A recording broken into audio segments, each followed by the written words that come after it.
Each Lightworker has a congregation. What a beautiful day it is on planet Earth today, our dear ones, our dear hearts. Let us talk about you on this wonderful day that God has created, who you are, what you have lived through, and why. You who are listening are Lightworkers, starseeds. You are in a physical human body, a biological robot. That body is nothing without the soul, the divine essence, the source energy that animates it.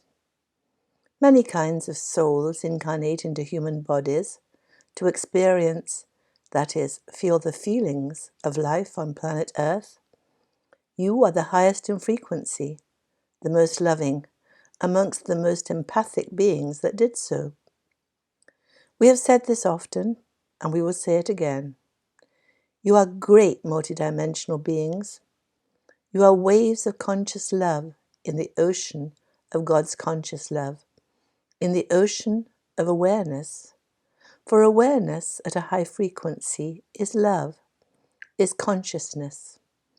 You sent a drop of water from the wave of consciousness that you are. You sent your soul to earth to inhabit your body temple.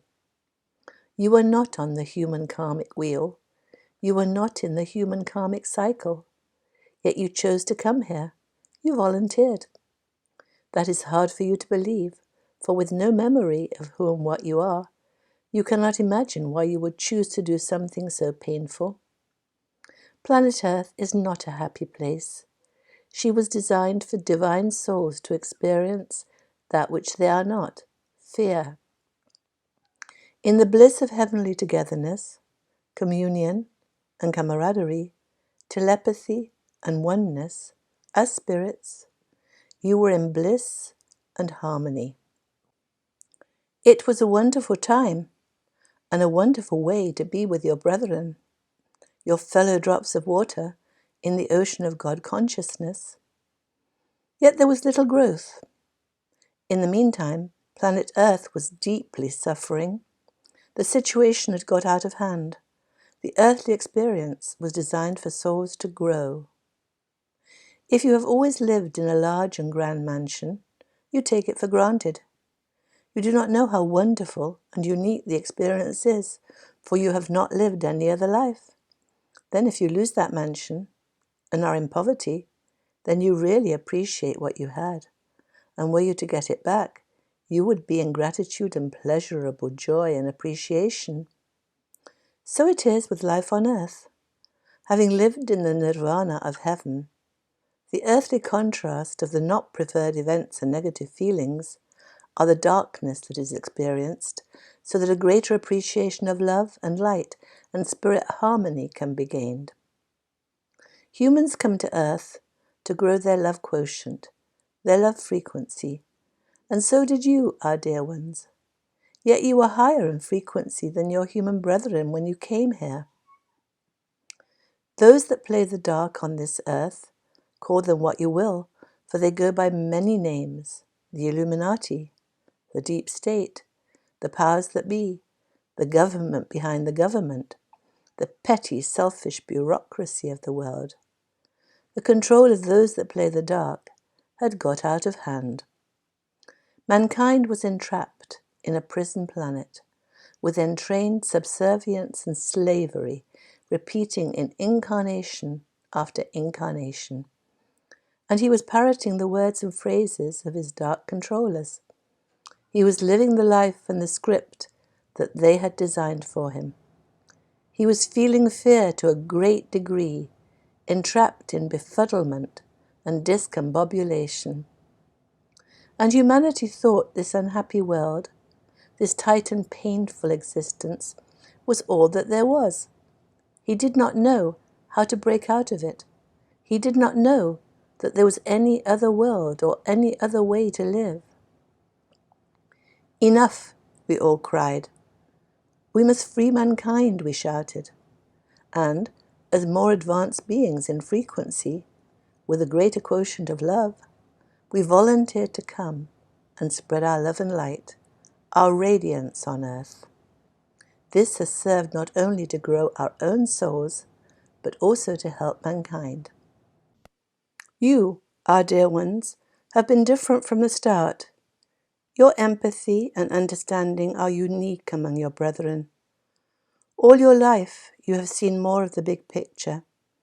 You have been more empathic than your fellow humans.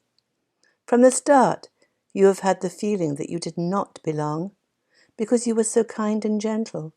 You were put upon by your brethren. They enjoyed poking and prodding at you with negative words and phrases that came so easily to their lips, for you did not hit back. This is the behavior that their controllers had trained them into, and you were perfect foils for their wicked words. You could not understand how people said such unkind things to each other and to you. You did not respond in kind. You took the slurs and unpleasant jibes that were thrown at you. You were more intelligent than those around you, and yet you felt less than them, for you received so many insults and denigrations that you took your valuation from those around you as a rejection of you. You felt very alone and lonely, desolate and helpless. How are you different? What are your gifts? You see a bigger picture of life than those around you. So, over the years, many have asked you for your help and advice. Many have turned to you to tell you their stories, and you have listened with open hearts. You chose very difficult lives, dear ones, for to be of help, you really needed to feel the negative and painful feelings of the planet Earth experience and live through dark and difficult events. Many of you, because you were so put upon by your human brethren, became alcoholics, food addicts, anorexic, had numerous serious illnesses, operations, and physical problems. A feeling of dis-ease was your constant state. Things were at times so painful that you wanted to end your life. And yet somehow, in the background, you knew that despite the difficulties, despite the arduous nature of your existence, there was a deeper purpose in your life. You knew you came here to do something important. But what? And why did you suffer so? And so the years went by, and slowly you knew there had to be a better way. So you embarked on your spiritual search. You read book after book, went to lecture after lecture, attended seminar after seminar, explored churches and spiritual teachings. And with great effort and determination, with affirmations, journaling, mantras, and meditation, you broke through. You began to recognize how the human reality was created. The words you used became all important to you.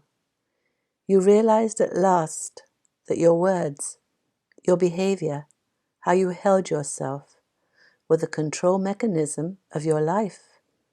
Loving, empathic words and unconditional listening changed your life. Service to others became a joy. And now you have woken up to the reality of who you are. You have cleared yourself from most of your human negative entrainment. You have lifted yourself above the fray of negative focus and denigrating thoughts. You now know deeply that your words and thoughts create your reality. You know now that words are the control mechanism of human life. Change your words to be loving and empathic, and you change your life to be filled with joy and peace. And now, dear hearts, dear souls, is the time of ascension. The timelines are separating. The third-dimensional computer program, the third-dimensional matrix that holds together the fear-filled world of the yin and the yang, the controllers versus the controlled, is ending. Love, consciousness, awareness is infusing the world with its radiance, with its wonderful radiance, and you are the first recipients of this magnificent gift, for you are of a higher frequency. You can more easily embody the love and the light that are pouring in. You are receivers and radiators of love source energy. You are so designed that your every in-breath draws in light, and your every out-breath flows and radiates waves of love. You can feel your loving essence and your radiant aura. That is why we say you need do nothing. Just be, just breathe. Your very beingness influences the world around you in the most positive way. And now, your real work begins. You have each been placed strategically around the world. You are where you are meant to be, and you've each been given your own congregation. At this moment, you have a challenge. Your brethren love you, for you are so kind and non-judgmental, compassionate and caring, yet you cannot talk with many of them, for they are engrossed in their fear of death. Their talk is of hatred for politicians and fear of the virus. Wear your mask, they say. Social distance, they shout, as they are focused on and parrot the words of the newspapers and television, the words of their dark controllers. Wait, dear ones, wait. Not long. This is your congregation. Yes, you each have your congregation. Very soon, much truth is to be revealed, and a great shock will be felt around planet Earth. The truth will set many free, but much pain will be experienced with the telling of this truth. The dark night of the soul, anger, depression, discombobulation of every sort will be experienced by your brethren, as they see the nature of the lies that have been told and the deception perception. This is where you come in, dear brethren, for you have done your research, you know the truth, and you are here to help them. This is your congregation that you are here to help. And you are and will be in joy, for you are in alignment with your soul's purpose, fulfilling your mission. You have not long to wait now. The time of revelation is very shortly at hand. Just be, just breathe, smile, and radiate waves of love and light around you, for all is very well on planet Earth today. Nirvana, heaven, is at hand. That was Aita, channeling her higher self. We are blessed beings, indeed.